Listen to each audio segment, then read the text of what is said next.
राम कदम, आपलं दुकान भवानी ट्रेडर्स बार्शी। कांद्याची आवक भरपूर झालेली आहे, कांद्याला भाव म्हणी भाव आहे। सध्या मार्केटमध्ये कांदा उतरायला जागा नाही, मार्केटच्या बाहेर कांदा आहे। कांद्याला भाव मिळावा, निर्यात बंदीने उठावी ही शेतकऱ्याची अपेक्षा आहे। शेतकऱ्याला पैसे होत नाहीत कांद्याचे, जेवढे लावले तेवढे त्यापेक्षा कमी पैसे मिळायला लागलेत हातात, ही सरकारला विनंती आहे। आपलं नाव सांगा। सावळा बाबू शिंदे। कांद्याची आवक किती झाली? कांद्याची आवक आहे 25,000 पिशवी। 25,000 पिशवी। हा, कुठल्या कुठल्या भागात नाही येते कांदा? कांदा येतो पार पुण्यापासून इथपर्यंत, पुणे इकडं मराठवाडा, उस्मानाबाद, बीड, माजलगाव, कळंब, धारूळ या सगळ्या भागातनं माल येतो इथं। आता काय भाव निघेल असं काय अपेक्षा आहे तुम्हाला? कांद्याची मंडी आहे बघा, भाव काय जास्त नाही। कांदा निघेल 1000 रुपयाची ती 1500 रुपये, एखादं वक्कल कुठं तरी 2000।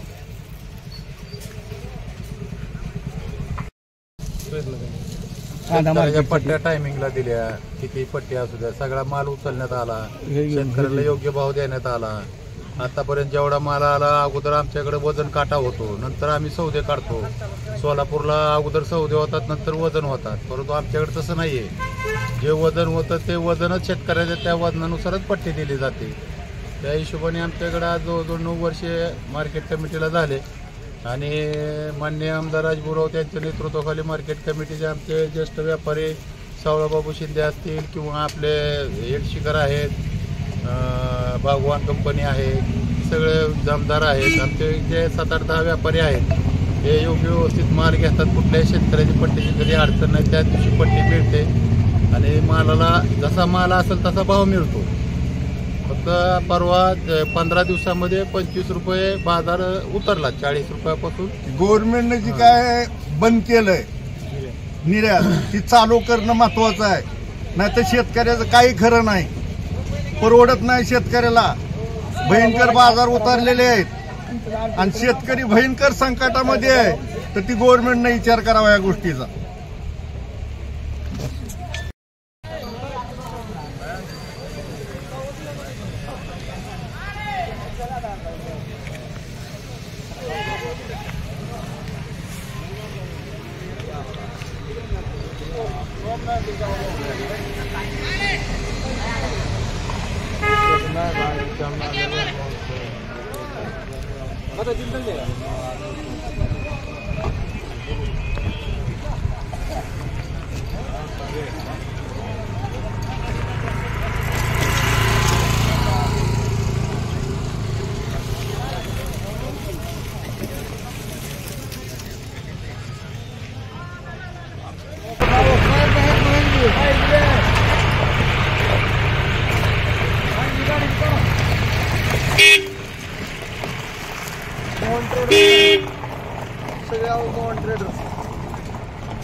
सरकारनं निर्यात चालू करावी,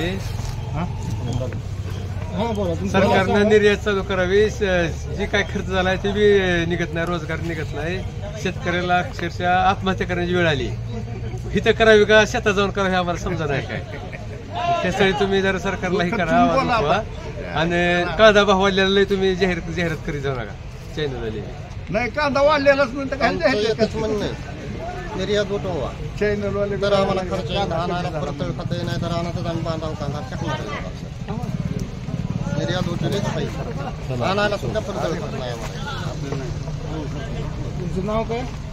सुरेश घरत, कुठलं गाव? महाजनवाडी, तालुका जिल्हा बीड।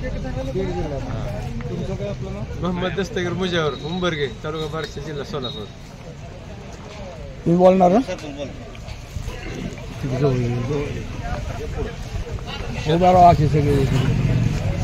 नाव सांगायचं? विकास यादव, माजी सरपंच आसू। आम्ही आज कांदा घेऊन बार्शीला आलेलो आहे। कांद्याच्या ह्या पडत्या भावामुळं शेतकऱ्याचा झालेला खर्च निघत नाही, शेतकरी तोट्यात आहे। तरी निर्यात चालू करावी शासनाने आणि शेतकऱ्याला 4 ते 5 हजार रुपये बाहेर द्यावा. बाकीचं पण उत्पन्न रोजच घेणं, रोजच फवारा काय परवडत नाही. त्यामुळे कांद्यामध्ये जरा पैसे व्हायला लागले होते तर ते कमी झालेत. त्याला भाव वाढवून द्यावा, निर्यात चालू करा, एवढं आमचं म्हणणं आहे.